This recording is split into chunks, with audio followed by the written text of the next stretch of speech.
এটা হচ্ছে চতুর্থ শ্রেণীর বিজ্ঞান। এই দেখো 2026 সালের এটা নতুন বই। তো এটা হচ্ছে 2026 সালের নতুন বই। তো আজকে আমরা সমাধান করব বিজ্ঞান প্রথম অধ্যায়। এই যে দেখো চতুর্থ শ্রেণীর প্রথম অধ্যায় জীবের বৃদ্ধি ও প্রজনন। তো পৃষ্ঠা নাম্বার আমি বলে দিই, এই এক পৃষ্ঠা নাম্বার সমাধান করব এই বক্সটি, তারপরে স্ক্রল করে নিচে চলে যাব।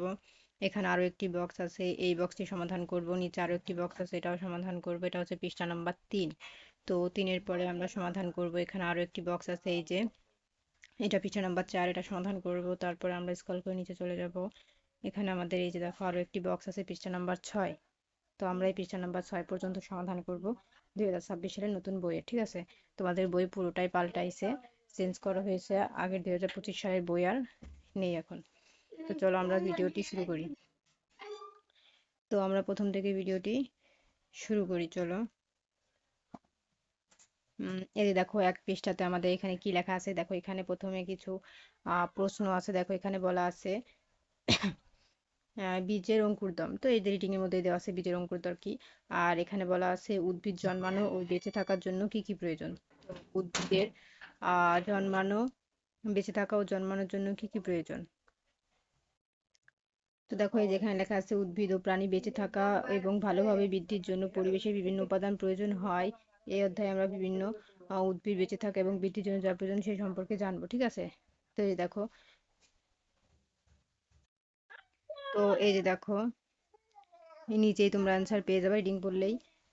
এই যে উদ্ভিদের বৃদ্ধি উদ্ভিদের বেঁচে থাকা ও বৃদ্ধির জন্য প্রয়োজন পুষ্টি ও শক্তি খাদ্য থেকে আসে। খাদ্য গ্রহণ করে উদ্ভিদ ধীরে ধীরে ছোট থেকে বড় হয়। উদ্ভিদ নিজের খাদ্য নিজে তৈরি করে প্রয়োজনীয় উপাদান পরিবেশ থেকে সংগ্রহ করে। তো এটাই হচ্ছে উত্তর। এই যে এইখান থেকে এইখান পর্যন্ত। ঠিক আছে, এই যে এটার উত্তর। এই যে উদ্ভিদের জন্মানো ও বেঁচে থাকার জন্য প্রয়োজন। ঠিক আছে, এটার উত্তর। তারপরে আমরা নেক্সটে চলে যাব। দেখো এখানে একে কি বলা আছে, নিচের ছবিটি ভালোভাবে পর্যবেক্ষণ করি, মানে এটা আমরা ভালোভাবে দেখবো। তো আমরা দেখে নিয়েছি 1 2 3 লেখা। তো এখানেও 1 2 3 দেখো লেখা আছে বীজ 1 বীজ 2 বীজ 3 কি হলো কেন হলো। ঠিক আছে, এই যে বীজ 1, এই যে বীজ 1 কি হলো, এই যে কি হলো। তারপরে বীজ 2 কি হলো কেন হলো। বীজ 3 কি হলো কেন হলো। তো আমরা এটার উত্তর এখন দেখবো, চলো উত্তরটি দেখে নেওয়া যাক। আহ দেখো নিচের ছকটি সম্ভব উত্তর দেওয়া হলো। এই দেখো কি হলো কেন হলো। অঙ্কুর এটা হচ্ছে 3টি দেওয়া ছিল, তো এসে প্রথমটা আম, অঙ্কুরোদ অঙ্কুরোদগম হয়নি। অঙ্কুরোদগম হয়নি বীজের বাতাস এবং আলো তাপ পেলেও কোনো পানি পায়নি। এখন 2 নম্বরে লিখবা, মানে ওইখানে যে 2টা দেওয়া আছে না, সেই 2 এর উত্তর। সুন্দরভাবে অঙ্কুরোদম অঙ্কুরোদ্গম হয়েছে। এটি অঙ্কুরোদ্গমের জন্য প্রয়োজনীয় পানি, বাতাস এবং তাপ সবগুলো উপাদানই সঠিক পরিমাণে পেয়েছে।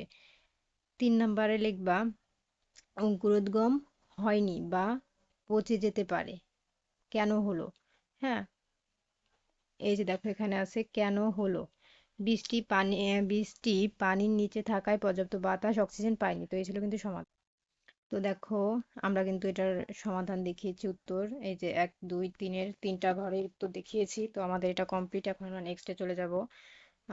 এই যে দেখো এখানে লেখা আছে উদ্ভিদের বৃদ্ধি, এখানে পড়লে অ্যান্সার পেয়ে যাও উদ্ভিদের বৃদ্ধি। তারপর উদ্ভিদের বৃদ্ধির জন্য কি কি প্রয়োজন। এই যে দেখো এখানে সব অ্যান্সার দেওয়া আছে, পড়ে নিও। রিডিং পড়লে অ্যান্সার পেয়ে যাও উদ্ভিদের বৃদ্ধির জন্য কি কি প্রয়োজন, বা উপরের অ্যান্সারে পেয়ে যাবা। তারপরে দেখো এখানে টব 1 টব 2 টব 3 লেখা আছে। তারপরে দেখো এখানে কি বলেছে, 4 নম্বর বলেছে কয়েক সপ্তাহ পর 3টি টবের চারাগাছের বৃদ্ধি তুলনা করি। মানে এই যে দেখো এখানে 3টি টবের চারাগাছ আছে, এই 3টি টবের চারাগাছের আহ বৃদ্ধির তুলনা করি, কোনটা বৃদ্ধি পেয়েছে। এই যে 2 নম্বর বৃদ্ধি পেয়েছে, তারপরে 3 নম্বর, তারপরে সর্বশেষ 1 নম্বর বৃদ্ধি পেয়েছে। ঠিক আছে, তো এখানে মূলত বলেছে উপাদান পর্যবেক্ষণ থেকে প্রাপ্ত। সূর্যের আলো বায়ু আছে, সূর্যের পানি, সূর্যের আলো বায়ু পানি সবই আছে। তারপরে এখানে 3 নম্বর বলেছে সূর্যের আলো নেই কিন্তু বায়ু ও পানি আছে। ঠিক আছে, তো চলো আমরা এর উত্তরটি দেখে নিই। তো দেখো এসছে 1 2 এবং 3 নম্বর। হ্যাঁ, এই যে দেখো, তো মেন উত্তরটি আমি তোমাদের এখন দেখাবো। এই হচ্ছে প্রথম 3টি তোমাদের দেখিয়ে দিয়েছি।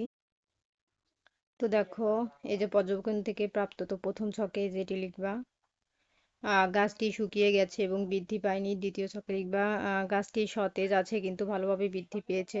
এবং তৃতীয় ঘরে লিখবা গাছটি স্নান হয়ে গেছে বা আহ, হলুদ হয়ে গেছে এবং ঠিকমতো বাড়েনি। তো এটা ছিল সমাধান। তো এই ছিল কিন্তু আমাদের তিনটি সমাধান। তো আমরা তিনটি সমাধান দিয়েছি এবং দেখো এখানে কি লেখা আছে। কাজটি শেষে যা পেলাম তা উপরের ছকে লিখে আমরা কিন্তু উপরের ছকে লিখেছি। কাজটি নিয়ে সহপাঠীদের সাথে আলোচনা, মানে তোমার স্কুলের বন্ধুদেরকে সহপাঠী বলে ওদের সাথে আলোচনা করবা। তারপরে আলোচনা শেষে নিচে ছকটি প্রশ্নটির উত্তর লিখি।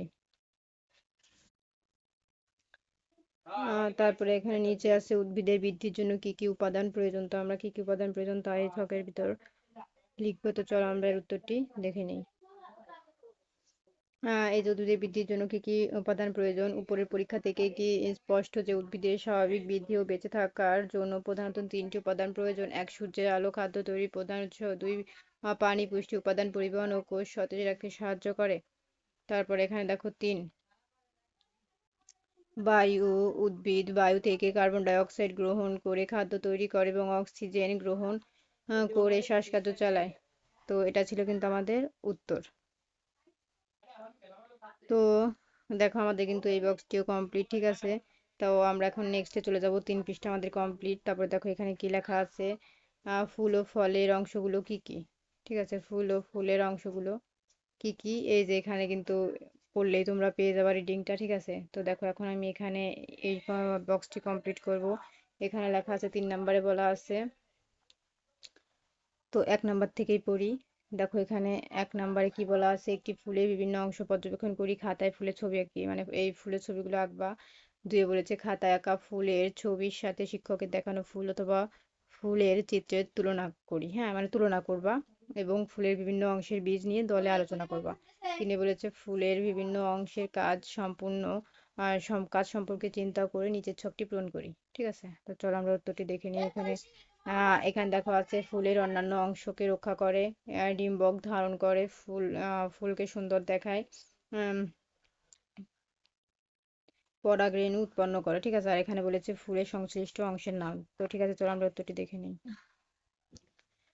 ফুলের বিভিন্ন অংশের কাজের নাম। ফুলের বিভিন্ন অংশের কাজের নাম, ফুলের অন্যান্য অংশকে রক্ষা করে, বৃদ্ধি। ঠিক আছে, তারপরে দেখো এখানে আছে আহ ডিম্বক ধারণ করে, গর্ভাশয়। তারপর ফুলকে সুন্দর দেখা এবং পরাগায়নে সাহায্য করে। এই যে উত্তর হবে দলমণ্ডল বা পাপড়ি। তারপর নিচেরটা সব থেকে পরাগরেণু উৎপন্ন করে, পুংকেশর। ঠিক আছে, তো এই ছিল কিন্তু আমাদের উত্তর। তো দেখো আমাদের কিন্তু এটিও কমপ্লিট, ঠিক আছে। এই বক্সটি এখন দেখো 4 নম্বরে কি বলেছে, পূরণ করা ছক নিয়ে সহপাঠীদের সাথে আলোচনা করতে, মানে তোমার বন্ধুদের সাথে আলোচনা করবা, এটাই বলেছে। তারপরে আমরা স্ক্রল করে নিচে চলে যাব। এই যে দেখো, সব ফলেই কি বীজ থাকে, হ্যাঁ সব ফলেই বীজ থাকে, উত্তর রিডিং করলে পেয়ে যাবা। তারপরে আমরা 6 পৃষ্ঠার সমাধান করব। দেখো 6 পৃষ্ঠা লেখা আছে কি, পরিচিত কয়েক ধরনের ফল সংগ্রহ করে শিক্ষকের সহায়তায় ছুরি দিয়ে কাটি। দুয়ে বলেছে ফলের খোসা থেকে শুরু করে ভিতরের অংশ পর্যন্ত পর্যবেক্ষণ করি। তিনে বলেছে বিভিন্ন ফলের অভ্যন্তরীণ অংশ পর্যবেক্ষণ করে নিচের ছকে পূরণ করি। ঠিক আছে, তো এখানে ফলের নাম, ফলে বীজের উপস্থিতি আছে নেই, বীজের সংখ্যা একটি, অল্প, অনেকগুলো। তো আমরা এর ছকটি পূরণ করবো, চলো আমরা উত্তরটি দেখে নিই। তো দেখো এই যে ফলের তালিকা, বীজের তথ্য, ফলের উপস্থিতি আছে নেই, বীজের সংখ্যা একটি, অল্প, অনেকগুলো। তো চলো আমরা এই উত্তরটি দেখি। আহ প্রথম ঘরে লিখবা আছে এবং এখানে লিখবা একটি, তারপরে আছে একটি, আছে অনেকগুলো, তার পরবর্তী ঘরে আছে, তারপর সেই ঘরে লিখবা অনেকগুলো। ঠিক আছে, তারপরে লিখবা নেই, সাধারণত বীজহীন হয়, প্রযোজ্য নয়। তারপরে ঘরে লিখবা আছে অনেকগুলো। ঠিক আছে, এই ছিল কিন্তু আমাদের সমাধান। তো এই ছিল কিন্তু আমাদের এই যে সমাধান। ঠিক আছে, এই যে সমাধানগুলো আবার স্ক্রিনশট দিয়ে নাও, আমি ভালো করে দেখাচ্ছি। এই যে স্ক্রিনশট দিয়ে নাও, ঠিক আছে। তো এই পর্যন্তই। তো দেখো আমাদের কিন্তু এই 6 পৃষ্ঠার এগুলোও কমপ্লিট, ঠিক আছে।